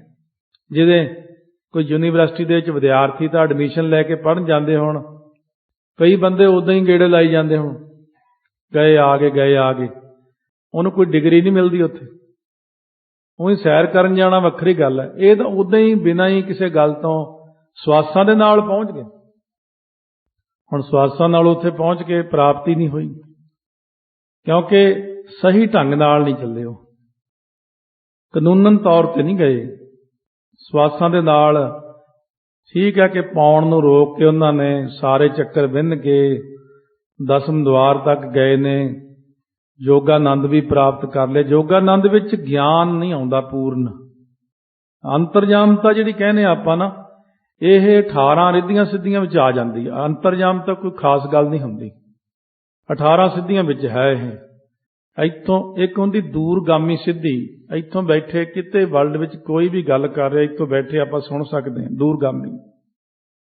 ਇਸੇ ਤਰ੍ਹਾਂ ਉੱਡ ਕੇ ਚਲੇ ਜਾਣਾ, ਬਹੁਤ ਛੋਟੇ ਹੋ ਜਾਣਾ, ਅੰਤਰਜਾਮਤਾ ਨਾਲ ਜਾਣ ਲੈਣਾ, ਬਹੁਤ ਸਾਰੀਆਂ ਸਿੱਧੀਆਂ ਹਨ ਇਹ। ਹੁਣ ਸਿੱਧਾਂ ਨੇ 18 ਸਿੱਧੀਆਂ 9 ਨਿੱਧੀਆਂ ਭਾਵੇਂ ਪ੍ਰਾਪਤ ਕਰ ਲਈਆਂ ਨੇ, ਤਾਂ 12 ਰਿੱਧੀਆਂ ਹੁੰਦੀਆਂ ਨੇ। ਰਿੱਧੀਆਂ ਦੀ ਗਿਣਤੀ ਨਹੀਂ ਆਈ ਕਿਤੇ, ਉਦਾਂ 12 ਹੁੰਦੀਆਂ ਕੁੱਲ। ਇਹ ਅੰਨ ਦੀ ਤੋਟ ਨਾ ਆਉਣਾ। ਹੁਣ ਇਹਨਾਂ ਕੋਲ ਜੇ ਰਿੱਧੀਆਂ ਸਿੱਧੀਆਂ ਨਿੱਧੀਆਂ ਜਾਂ ਆਮ ਸ਼ਕਤੀਆਂ ਬਹੁਤ ਨੇ। ਅੰਤਰਜਾਮਤਾ ਆਉਂਦੇ ਨੂੰ ਦੱਸ ਦੇਣਾ, ਤੂੰ ਹੁਣ ਆਹ ਚੀਜ਼ ਖਾ ਕੇ ਆਇਆ, ਤੂੰ ਐਂ ਕਰਕੇ ਆਇਆ। ਜਿਹੜੇ ਸਾਡੇ ਵਰਗੇ ਬੰਦੇ ਹੁੰਦੇ ਨੇ, ਆਮ ਲੋਕ, ਬੜਾ ਵੀ ਅੰਤਰਜਾਮਤਾ, ਉਹਨਾਂ ਨੂੰ ਬ੍ਰਹਮ ਗਿਆਨੀ ਆ। ਆਪਾਂ ਬ੍ਰਹਮ ਗਿਆਨੀ ਦਾ ਲੇਵਲ ਲਾਉਣ ਨੂੰ ਦੇਰ ਨਹੀਂ ਲਾਉਂਦੇ, ਉਸੇ ਟਾਈਮ ਬ੍ਰਹਮ ਗਿਆਨੀ ਕਦੇ ਦੇਖਿਆ ਵੀ ਕਿਹੋ ਜਿਹਾ ਹੁੰਦਾ। ਰਿੱਧੀਆਂ ਸਿੱਧੀਆਂ ਦੀ ਪ੍ਰਾਪਤੀ ਵਾਲੇ ਨੂੰ ਆਪਾਂ ਬ੍ਰਹਮ ਗਿਆਨੀ ਕਹਿ ਦਿੰਦੇ ਹਾਂ। ਅੰਤਰਜਾਮਤਾ ਤਾਂ ਬਹੁਤ ਛੋਟੀ ਚੀਜ਼ ਹੈ, ਰਿੱਧੀਆਂ ਸਿੱਧੀਆਂ ਵੀ ਕੋਈ ਖਾਸ ਗੱਲ ਨਹੀਂ, ਤਾਂ ਪਹਿਲਾ ਹੀ ਸਟੈਪ ਹੈ ਸਾਰਿਆਂ ਨਾਲੋਂ। ਇਸ ਕਰਕੇ ਸਤਿਗੁਰੂ ਮਹਾਰਾਜ ਕਹਿੰਦੇ ਨੇ, ਤੁਹਾਡੇ ਮਨ 'ਚ ਗਿਆਨ ਨਹੀਂ ਹੈ, ਤੁਸੀਂ ਸਰੂਪ ਨੂੰ ਪਹਿਚਾਣ ਨਹੀਂ ਸਕੇ ਹੋ। ਮਨ ਤੋਂ ਜੋਤ ਸਰੂਪ ਹੈ, ਆਪਣਾ ਮੂਲ ਪਛਾਣ ਨਹੀਂ ਕਰ ਸਕੇ ਹੋ। ਪਰ ਇਹ ਸੀਗਾ ਕਿ ਲੋਕਾਂ ਵਿੱਚ ਤਾਕਤ ਪੈਦਾ ਕਰਕੇ, ਇੱਕ ਚੀਜ਼ ਹੈ ਕਿ ਇੱਕ ਸੱਤਾ ਹੁੰਦੀ ਹੈ, ਬੰਦੇ ਕੋਲ ਰਾਜਾ ਹੋਣਾ, ਫੌਜ ਹੋਣੀ, ਉਹ ਸੱਤਾ ਰਾਜੇ ਕੋਲ ਹੁੰਦੀ। ਇੱਕ ਸੱਤਾ ਉਹ ਹੁੰਦੀ ਹੈ ਜਿਹੜੀ ਆਪਾਂ ਰਿੱਧੀਆਂ ਸਿੱਧੀਆਂ ਨਾਲ ਪ੍ਰਾਪਤ ਕਰ ਸਕਦੇ ਹਾਂ। ਰਿੱਧੀਆਂ ਸਿੱਧੀਆਂ ਵਾਲਿਆਂ ਕੋਲ ਰਾਜੇ ਵੀ ਜਾਂਦੇ ਨੇ, ਬਾਬਾ ਜੀ ਕਰੋ ਕਿਰਪਾ ਜੀ, ਸਾਡਾ ਐ ਹੋ ਜੇ, ਰਾਜੇ ਉਹਨਾਂ ਕੋਲ ਜਾਂਦੇ ਨੇ। ਰਿੱਧੀਆਂ ਸਿੱਧੀਆਂ ਵਾਲੇ ਗਾਹਾਂ ਬ੍ਰਹਮ ਗਿਆਨੀ ਕੋਲ ਜਾਂਦੇ ਨੇ, ਕਰੋ ਜੀ ਕਿਰਪਾ ਸਾਡੇ ਤੇ। ਤੋ ਇਸ ਕਰਕੇ ਅਸਲ ਵਿੱਚ ਜਿਹੜੇ ਸੰਪੂਰਨ ਰੂਪ ਵਿੱਚ ਮਹਾਰਾਜ ਨੇ ਕਿਹਾ ਬ੍ਰਹਮ ਗਿਆਨ ਵੱਡੀ ਚੀਜ਼ ਹੈ, ਰਿੱਧੀਆਂ ਸਿੱਧੀਆਂ ਵੱਡੀ ਚੀਜ਼ ਨਹੀਂ ਹੈ। ਕਾਨ ਕੋਸ਼ਦਾਈ ਮੁੰਦਾ ਫਟ ਕਬਨਾਏ ਸੇਲੀ ਅੰਗ ਹੂੰ ਮੈਂ ਪਾਏ ਵੇਖ ਦੰਭ ਕੇ ਨਿਦਾਨ ਹੋ। ਮਹਾਰਾਜ ਸੱਚੇ ਪਾਤਸ਼ਾਹ ਕਹਿੰਦੇ, ਤੁਸੀਂ ਇਹ ਸਾਰੀਆਂ ਚੀਜ਼ਾਂ ਜਿਹੜੀਆਂ ਦੀ ਪ੍ਰਾਪਤੀ ਕਰਦੇ ਹੋ, ਆਪਣਾ ਸਰੂਪ ਭੁੱਲ ਕੇ ਹੋਰ ਨੂੰ ਕਿਵੇਂ ਕਲਿਆਣ ਦੇਣ ਸਕਦੇ ਹੋ? ਤੁਸੀਂ ਪਖੰਡ ਧਾਰੀ ਫਿਰਦੇ ਹੋ, ਲੋਕਾਂ ਨੂੰ ਭੁਲਾਉਂਦੇ ਫਿਰਦੇ ਹੋ, ਕੰਨਾਂ ਕੋ ਛਦਾਏ ਕੇ ਮੁੰਦਰਾਂ ਪਾਉਂਦੇ ਹੋ, ਬਲੌਰ ਦੀਆਂ ਮੁੰਦਰਾਂ। ਕਿਉਂ ਇਹ ਮੁੰਦਰਾਂ ਤਾਂ ਪਾਉਂਦੇ ਸੀਗੇ ਉਦੋਂ, ਰਾਜਿਆਂ ਨੂੰ ਉਪਦੇਸ਼ ਕਰਕੇ ਆਪਣੇ ਨਾਲ ਲਾ ਲਿਆ, ਬੜੇ ਬੜੇ ਅਮੀਰਾਂ ਨੂੰ, ਲੋਕਾਂ ਨੂੰ। ਉਹਨਾਂ ਦੇ ਕੰਨਾਂ ਵਿੱਚ ਮੁੰਦਰਾਂ ਬਲੌਰ ਦੀਆਂ ਤਾਂ ਪਾਉਂਦੇ ਕਿ ਭੱਜ ਨਾ ਜਾਵੇ, ਕਿਤੇ ਪਛਾਣ ਰਹੇ ਇਹਦੀ। ਸੇਲੀ ਅੰਗ ਹੂੰ ਮੈਂ ਪਾਏ, ਫਿਰ ਸੇਲੀ ਪਾਉਣੀ ਹੈ। ਸੋ ਇਸ ਤਰ੍ਹਾਂ ਵੇਖ ਦੰਭ ਕੇ ਨਿਧਾਨ ਹੋ। ਤੇ ਵੇਖ ਜਿਹੜਾ ਹੈ ਨਾ, ਦੰਭ ਪਖੰਡ, ਉਹਦੇ ਖਜ਼ਾਨੇ ਹੋ ਤੁਸੀਂ। ਮਹਾਰਾਜ ਕਹਿੰਦੇ ਭੇਖ ਬਣਾਉਣ ਵਿੱਚ ਬੜੇ ਮਾਹਰ ਹੋ, ਲੋਕਾਂ ਨੂੰ ਪੱਟਣ ਦੇ ਵਿੱਚ ਭੇਖ ਦਿਖਾ ਕੇ। ਭੇਖ ਬਣਾਉਣਾ ਤੇ ਬਾਣਾ ਪਾਉਣਾ ਦੋ ਅਲੱਗ ਗੱਲਾਂ, ਇਹ ਧਿਆਨ ਰੱਖਣਾ। ਸਿੱਖੀ ਦਾ ਬਾਣਾ ਪਹਿਨਣਾ ਅਲੱਗ ਗੱਲ ਹੈ, ਬਾਣਾ ਤੇ ਬਾਣੀ ਮਹਾਰਾਜ ਨੇ ਆਪਾਂ ਨੂੰ ਬਖਸ਼ਿਸ਼ ਕੀਤੇ ਨੇ। ਇੱਕ ਹੁੰਦਾ ਭੇਖ ਦਿਖਾਉਣਾ, ਬੜਾ ਲਿਬਾਸ ਡਫੂਸ ਜਿਹਾ ਬਣਾ ਕੇ ਕਈ ਆਉਣਗੇ। ਜਿਵੇਂ ਇੱਕ ਵਾਰੀ ਜਗਾਧਰੀ ਸੀਗੇ, ਬਹੁਤ ਪੁਰਾਣੀ ਗੱਲ ਹੈ, ਬਾਬਾ ਨਿਸ਼ਚਲ ਸਿੰਘ ਜੀ ਉਦੋਂ ਜਿਉਂਦੇ ਸੀ ਜਗਾਧਰੀ ਵਾਲੇ। ਉੱਥੇ ਇੱਕ ਦੇਖਿਆ ਬੰਦਾ ਸਾਧੂ ਜਿਹਾ ਆਇਆ ਕਾਰ 'ਚ, ਉਹਦੇ ਸਾਰੀਆਂ ਉਂਗਲਾਂ 'ਚ ਸੋਨੇ ਦੀਆਂ ਅੰਗੂਠੀਆਂ, 10 ਹੀ ਉਂਗਲਾਂ 'ਚ, ਅੰਗੂਠਿਆਂ ਵਿੱਚ ਵੀ ਪਾਈਆਂ, ਗਲੇ ਵਿੱਚ ਵੀ ਸੋਨਾ। ਉਹ ਕਹਿੰਦੇ ਬੜੇ ਤਕੜੇ ਬਾਬਾ ਜੀ। ਅਸੀਂ ਪੁੱਛਿਆ ਕੌਣ? ਕਹਿੰਦੇ 100 ਸੁਹਾਗਣ ਬਣਿਆ ਹੋਇਆ। ਆਖੇ ਮੈਂ ਰੱਬ ਦੀ 100 ਸੁਹਾਗਣ ਆ। ਸੀ ਉਹ ਪਖੰਡੀ ਜਿਹੀ। ਇਹੋ ਜਿਹਾ ਵੇਸ ਬਣਾ ਕੇ ਦੁਨੀਆ ਨੂੰ ਦਿਖਾਵਾ ਜਾ ਕਰਕੇ, ਪ੍ਰਭਾਵਿਤ ਜਾ ਕਰਕੇ ਲੋਕਾਂ ਨੂੰ ਲੁੱਟ ਲੈਣਾ ਵੇਖ। ਪਰ ਬਾਣਾ ਪਾਉਣਾ ਅਲੱਗ ਗੱਲ। ਜਿਹੜਾ ਬਾਣਾ ਬਾਣੀ ਮਹਾਰਾਜ ਨੇ ਬਖਸ਼ਿਸ਼ ਕੀਤੀ ਹੈ। ਜਿਵੇਂ ਕਿਸੇ ਨੇ ਹੁਣ ਪ੍ਰਸ਼ਨ ਕੀਤਾ ਸੀ ਕਿਸੇ ਨੂੰ ਬਈ ਅੰਮ੍ਰਿਤ ਛਕਾਉਣ ਵੇਲੇ, ਕਿਉਂਕਿ ਉਸ ਵਕਤ ਕਹਿੰਦੇ ਨੇ ਅੰਮ੍ਰਿਤ ਛਕਾਉਣ ਵੇਲੇ ਵੀ ਆਪਣੇ ਜਿਹੜੇ ਅਸਲ ਵਿੱਚ ਤੇ ਅੰਮ੍ਰਿਤ ਛਕਾਉਣ ਵੇਲੇ ਹੁੰਦਾ ਕਿ ਪੂਰਾ ਬਾਣਾ ਪਾ ਕੇ ਆਉਣਾ, ਚੋਲਾ ਪਾ ਕੇ ਆਉਣਾ ਪੈਂਦਾ। ਹੁਣ ਚੋਲੇ ਕਿਹੜੇ ਕਿਹੜੇ ਸਮਾਊਗਾ? ਅਗਲਾ ਕਹਿੰਦਾ ਹੁਣ ਇੱਕ ਦਿਨ ਲਈ ਚੋਲਾ ਕਿੱਥੋਂ ਸਮਾਈਏ? ਫਿਰ ਉਹਦੇ ਲਈ ਜਿਹੜਾ ਮਹਾਰਾਜ ਨੇ ਮਰਿਆਦਾ ਬਣਾਈ ਵੀ ਪਜਾਮਾ ਜਾਂ ਪੈਂਟ ਨਹੀਂ ਪਾ ਸਕਦਾ ਉਦੋਂ। ਇਸ ਤਰ੍ਹਾਂ ਬੰਦਿਆਂ ਵਾਸਤੇ ਮਹਾਰਾਜ ਨੇ ਹੁਕਮ ਕੀਤਾ, ਕਿਉਂਕਿ ਬਾਣਾ ਜ਼ਿਆਦੇ ਫਿਰ ਚੋਲੇ ਦਾ ਇਹੀ ਪਾਉਂਦੇ ਸੀ ਨਾ, ਜੰਗਾਂ ਯੁੱਧਾਂ ਵਿੱਚ ਜਾਣਾ ਆਉਣਾ। ਬੀਬੀਆਂ ਦਾ ਲਿਬਾਸ ਉਹੀ ਰੱਖਿਆ ਗੁਰਾਂ ਨੇ। ਤੋ ਇਹ ਮਹਾਰਾਜ ਦੀ ਫੌਜ ਸੀ ਬਾਣੇ ਵਾਲੀ। ਅੰਮ੍ਰਿਤ ਛਕਾਉਂਦੇ ਨੇ 5 ਪਿਆਰੇ ਚੋਲੇ ਪਾ ਕੇ, ਤੇ ਚੋਲਾ ਉਦੋਂ ਪਹਿਲਾਂ ਸਿੰਘ ਚੋਲੇ ਹੀ ਜ਼ਿਆਦਾ ਪਾਉਂਦੇ ਸੀ ਤੇ ਗੋਲ ਦਸਤਾਰ ਬੰਨ੍ਹਣੀ, ਫਿਰ ਇਹਦੇ ਨਾਲ ਬਾਣਾ ਪਾਉਣਾ, ਬਾਣਾ ਪਾ ਕੇ ਅੰਮ੍ਰਿਤ ਛਕਣਾ। ਉਦੋਂ ਇਹੀ ਚੀਜ਼ ਸੀ। ਹੌਲੀ ਹੌਲੀ ਹੌਲੀ ਕਰਕੇ ਫਿਰ ਇਹ ਸਾਰੀਆਂ ਚੀਜ਼ਾਂ ਅੱਗੇ ਅੱਗੇ ਆਉਂਦੀਆਂ ਗਈਆਂ। ਤਾਂ ਜਦੋਂ ਅੰਮ੍ਰਿਤ ਛਕਾਉਣ ਵੇਲੇ ਫਿਰ ਇਹ ਹੁਕਮ ਹੁੰਦਾ। ਇਸ ਕਰਕੇ ਇਹਨਾਂ ਗੱਲਾਂ ਦਾ ਧਿਆਨ ਰੱਖਣਾ। ਬਾਣਾ ਅਤੇ ਭੇਖ ਇਹ 2 ਅਲੱਗ ਚੀਜ਼ਾਂ ਨੇ। ਭੇਖ ਦਿਖਾਏ ਜਗਤ ਕੋ ਲੋਗਨ ਕੋ ਬਸ ਕੀਨ। ਇੱਕ ਉਹ ਭੇਖ ਹੁੰਦਾ, ਕਈ ਬੰਦਿਆਂ ਦਾ ਅਸੀਂ ਦੇਖਿਆ ਅੰਮ੍ਰਿਤ ਨਹੀਂ ਛਕਿਆ ਹੁੰਦਾ, ਉਹ ਭੇਖ ਇਹੋ ਜਿਹਾ ਬਣਾ ਲੈਂਦੇ ਨੇ ਕਿ ਉਹ ਬੰਦਾ ਦੇਖਣ ਵਾਲਾ ਭਰਮ ਵਿੱਚ ਪੈ ਜਾਂਦਾ। ਔਰ ਜਾਂ ਕਈ ਬੰਦੇ ਆਪਣਾ ਭੇਖ ਇਹੋ ਜਿਹਾ ਬਣਾ ਲੈਣਾ ਜਿਹਨੂੰ ਦੇਖ ਕੇ ਲੋਕੀ ਪ੍ਰਭਾਵਿਤ ਹੋ ਕੇ ਮੱਥਾ ਟੇਕਣ ਲੱਗ ਜਾਣ। ਭਸਮ ਲਗਾਏ ਪਟ ਭਾਗ ਮੇ ਰੰਗਾਏ, ਝੋਲੀ ਲੀਨੀ ਹੈ ਸਵਾਈ ਨਿਜ ਮਾਨਤ ਮਹਾਨ ਹੋ। ਇਹ ਹੁੰਦਾ ਹੁਣ ਭੇਖ ਜਿਹੜਾ ਦਿਖਾਇਆ ਕਿ ਭਸਮ ਲਗਾਏ ਪਟ, ਕੱਪੜੇ ਪਾਉਣੇ ਭਗਵੇ, ਪਟ ਭਗਵੇ ਰੰਗਾਏ, ਸਰੀਰ ਤੇ ਭਸਮ ਲਾ ਲੈਣੀ, ਭਗਵੇ ਕੱਪੜੇ ਪਾ ਲੈਣੇ, ਰੰਗਾ ਕੇ ਝੋਲੀ ਜੀ ਪਾ ਲਈ। ਝੋਲੀ ਲੀਨੀ ਹੈ ਸਵਾਏ ਨੇ ਜੇ ਮਾਨਤ ਮਹਾਨ ਕੋ। ਆਪਣੇ ਆਪ ਨੂੰ ਬੜੇ ਤਕੜੇ ਮੰਨਦੇ ਹੋ ਕਿ ਅਸੀਂ ਬੜੇ ਤਕੜੇ ਹਾਂ। ਜੋ ਕਿ ਜੁਗਤ ਨ ਹੈ ਜਾਨੀ ਤੈ ਬਿਸਮਤ, ਨਿਜ ਜੋਗੀ ਹੋ ਕਹੈ ਤ ਜੋਗ ਹੂੰ ਤੇ ਅਨਜਾਨ ਹੋ। ਮਹਾਰਾਜ ਕਹਿੰਦੇ ਤੁਸੀਂ ਜੋਗ ਦੀ ਜੁਗਤੀ ਤਾਂ ਜਾਣੀ ਨਹੀਂ, ਤੁਸੀਂ ਤਾਂ ਬੇਮਤ ਹੋ, ਤੁਸੀਂ ਬੇਮਤੀਏ ਹੋ। ਫਿਰ ਤੁਸੀਂ ਆਪਣੇ ਆਪ ਨੂੰ ਕਹਿੰਦੇ ਕਿ ਅਸੀਂ ਜੋਗੀ ਹਾਂ, ਤੇ ਜੋਗ ਹੂੰ ਤੇ ਅਣਜਾਣ ਹੋ। ਜੋਗੀ ਪੁਣੇ ਤੋਂ ਤੁਸੀਂ ਅਣਜਾਣ ਹੋ, ਤੁਹਾਨੂੰ ਪਤਾ ਨਹੀਂ ਜੋਗ ਹੁੰਦਾ ਕੀ ਹੈ। ਔਦ ਹੈ ਵਧਾਈ ਕੂਰ ਪੰਥ ਸੁਭ ਰਹਿਓ ਦੂਰ, ਸਹਿਜ ਸਭ ਰੂਪ ਕੋ ਹਦੂਰ ਕੇ ਜਾਣੇ ਹੋ। ਐਵੇਂ ਫੋਕੀਆਂ ਉਮਰਾਂ ਹੀ ਵਧਾਈ ਫਿਰਦੇ ਹੋ, ਝੂਠੀਆਂ ਹੀ। ਉਮਰ ਵਧਾ ਲੈਣੀ ਕੋਈ ਵੱਡੀ ਗੱਲ ਨਹੀਂ ਹੈ। ਪੰਥ ਸ਼ੁਭ ਰਹਿਓ ਦੂਰ, ਜਿਹੜਾ ਚੰਗਾ ਰਸਤਾ ਸੀ ਉਹ ਤਾਂ ਦੂਰ ਹੀ ਰਹਿ ਗਿਆ। ਸਹਿਜ ਸਰੂਪ ਕੋ ਹਦੂਰ ਕਿਵ ਜਾਣਿਓ। ਮਹਾਰਾਜ ਕਹਿੰਦੇ ਜਿਹੜਾ ਸਹਿਜ ਸਰੂਪ ਆਪਣਾ ਮਨ ਤੋਂ ਜੋਤ ਸਰੂਪ ਹੈ, ਇਹਨੂੰ ਕਿਵੇਂ ਜਾਣ ਸਕੋਗੇ? ਫਿਰ ਤੁਸੀਂ ਅਕਾਲ ਪੁਰਖ ਦੇ ਚਰਨਾਂ 'ਚ ਕਿਵੇਂ ਜਾ ਸਕਦੇ ਹੋ? ਸੋ ਇਸ ਤਰ੍ਹਾਂ ਮਹਾਰਾਜ ਸੱਚੇ ਪਾਤਸ਼ਾਹ ਨੇ ਇਹ ਬਖਸ਼ਿਸ਼ਾਂ ਕੀਤੀਆਂ ਨੇ। ਕੱਲ ਨੂੰ ਉਪਦੇਸ਼ ਦੇਣਗੇ ਸੱਚੇ ਪਾਤਸ਼ਾਹ, ਵੇ ਕੱਲ ਸਰਵਣ ਕਰਾਂਗੇ। ਸੋ ਬਾਕੀ ਦਾ ਪ੍ਰਸੰਗ ਸਾਰਾ ਕੋਸ਼ਿਸ਼ ਕਰਿਆ ਕਰੋ ਵੀ ਆਪਾਂ ਇੰਟਰਨੈਟ ਤੇ ਸਰਵਣ ਕਰ ਸਕੀਏ। ਕਥਾ ਲੜੀਵਾਰ ਕਈ ਵਾਰ ਹੁੰਦਾ ਚੰਗੀ ਨਹੀਂ ਲੱਗਦੀ ਜਾਂ ਨਹੀਂ ਚੰਗੀ ਲੱਗਦੀ, ਸੁਣ ਸਾਰੀ ਲਓ। ਕਈ ਵਾਰ ਕਈਆਂ ਨੂੰ ਹੁੰਦਾ ਵੀ ਇਹ ਤਾਂ ਵੈਸੇ ਹੀ ਗੱਲਾਂ ਜੀਆਂ ਨੇ, ਪਰ ਇਹ ਵੈਸੇ ਨਹੀਂ ਹਨ, ਬਹੁਤ ਕੰਮ ਦੀਆਂ ਚੀਜ਼ਾਂ ਨੇ। ਕਈ ਵਾਰ ਜ਼ਿੰਦਗੀ 'ਚ ਐਸਾ ਮੌਕਾ ਬਣ ਵੀ ਸਕਦਾ, ਆਪਣੇ ਕੰਮ ਵੀ ਆ ਸਕਦੀਆਂ ਨੇ। ਸੋ ਕਥਾ ਦੇ ਵਿੱਚ ਬੈਠ ਕੇ ਬਹੁਤ ਪਿਆਰ ਨਾਲ ਸੰਗਤ ਨੇ ਕਥਾ ਸਰਵਣ ਕੀਤੀ ਹੈ। ਇਸ ਚੀਜ਼ ਨੂੰ ਸਰਵਣ ਕੀਤਾ, ਇਹਦਾ ਬਹੁਤ ਧੰਨਵਾਦ ਹੈ ਸੰਗਤ ਦਾ। ਪਰ ਵਿੱਚ ਵਿੱਚ ਆਵਾਜ਼ ਜੀ ਆਉਂਦੀ ਰਹਿੰਦੀ ਗੱਲਾਂ ਦੀ। ਸੋ ਜਿਵੇਂ ਕਿਸੇ ਨੇ ਕੰਨ 'ਚ ਰੂੰ ਦਿੱਤੀ ਹੁੰਦੀ ਆ, ਉਹ ਬੋਲਦੇ ਰਹਿੰਦੇ ਨੇ, ਨਾ ਬੋਲਿਆ ਕਰੋ।